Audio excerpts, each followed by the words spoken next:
Thank you very much. Goedemiddag. Goedemiddag. Bent u Nederlands? Ja, zeker. How did you end up here? Tell me. I'm an exchange student from the Netherlands, from Utrecht. And why did you decide for this fantastic institution?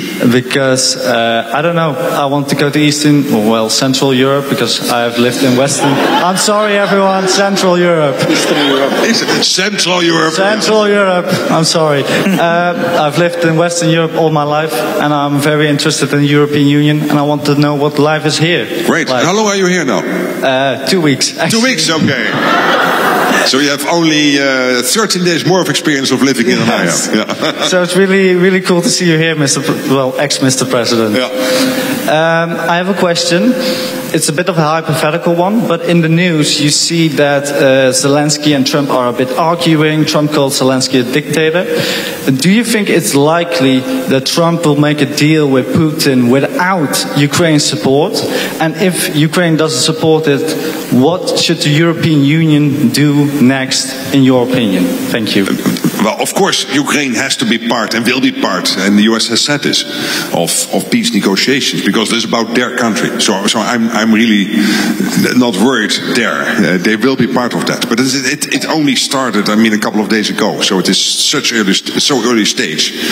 And I have confidence in the team in the US negotiating this. But no doubt Ukraine will be involved in peace talks. Absolutely. Good afternoon, Secretary General. Hi. As a Ukrainian, in the context of game theory... You're Ukrainian? Yes. Yes. I'm interested especially in the context of game theory in political science.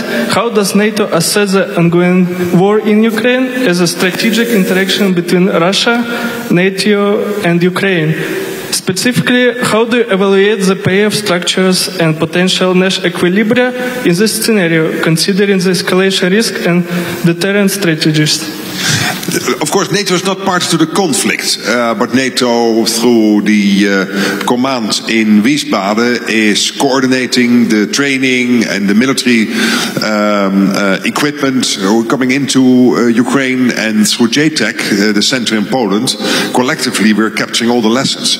But it is up to individual allies and countries outside NATO, bilaterally with Ukraine coming to security agreements. My country and many other countries have drawn up bilateral security agreements with Ukraine, and I think that is very important. But to your question, of course, it is first of all a unprovoked Russian onslaught on your country, starting in 2014, and then the full-scale war breaking out next Monday 3 years ago, with hundreds of thousands of people on both sides of the border, killed, seriously wounded.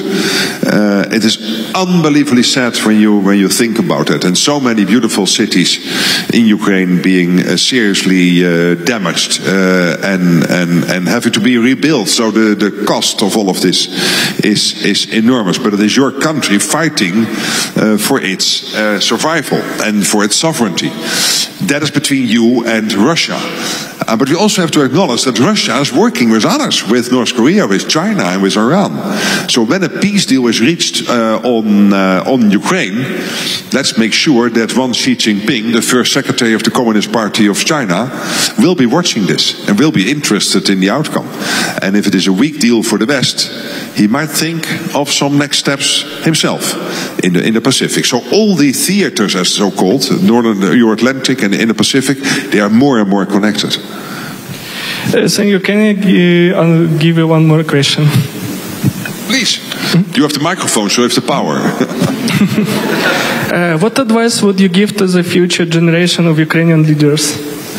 Well, first of all, it's not up to me. I can only say I have the highest respect for what Ukraine is doing and enduring.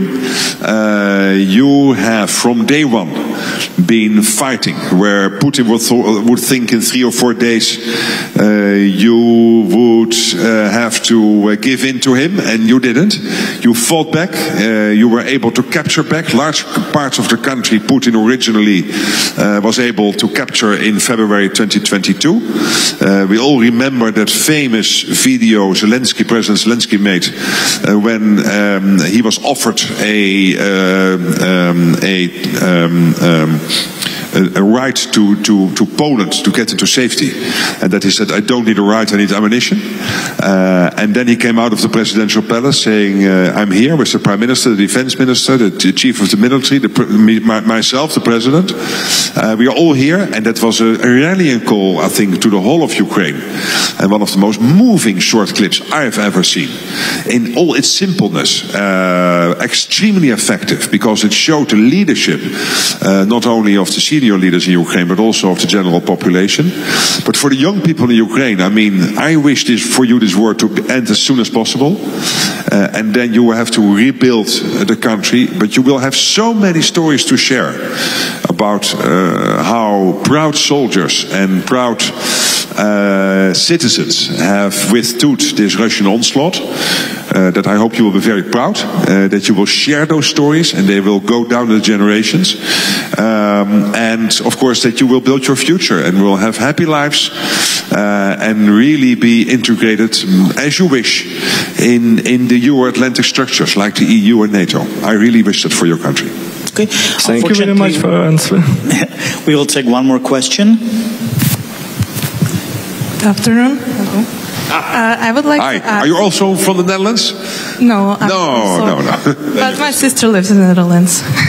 She found a Dutch guy. Very good. Do you think that increasing the contribution of the countries might lead to their withdrawal from NATO, especially considering the misinformation campaigns? Thank you. Again, I missed the first half of the question because the microphone was a bit too high. If you think that increasing the contribution of the countries might lead to their withdrawal from NATO? No, I don't think any country will withdraw from NATO. Why would they? I mean, we are collective defense. We are the strongest, the most powerful defense corporation in world history. I mean, yeah, if you want to withdraw, you can. It is a democratic organization. Nobody will stop you. But I've not spoken to any leader who wants to leave NATO. No, people want to join. Countries want to join. Nobody wants to leave. But being in NATO, we have to make sure that it is not one paying more than the rest. And at the moment, of course, what we see is that the US is about a little bit more than 50% of overall NATO economy, but is paying much more than 50% of the overall NATO defense spending. And we see some countries on the eastern flank, like Lithuania and Latvia and Estonia, but also Poland, really ramping up now defense spending. We see other countries now rapidly following, like Sweden and Denmark. I'm hearing some encouraging signals from other countries, maybe even yours, here in Slovakia, but not up to me to make any announcements. But that gives me hope that we will get to a much higher number to reach with a credible time path at the Hague Summit to decide on that, and not because Donald Trump once did. Yes, also because he is right that America should have a fair deal, but because we want to protect ourselves. And we know, as I said in my short introductory remarks, we cannot defend ourselves going forward given the rapid ramp-up of defense spending and production in Russia. So we have to do it. We all have to do it to make sure that we maintain our deterrence, that he will never ever try again to capture 1 square mile or kilometer of Ukraine, but also not to capture any square mile or kilometer of any NATO country whenever he would wish so. That he knows that he was the full onslaught of all of us on Russia, and therefore we have to remain strong, and that is why we need more spending. Please help me there. Tell your politicians to do this. Tell your banks and pension funds that they can invest in defense. I really need you as ambassadors here. That's why I'm here. I mean, you thought I was here for you. No, you are here for me. You are from now on my ambassadors to make this happen. And thank you for that. I appreciate it.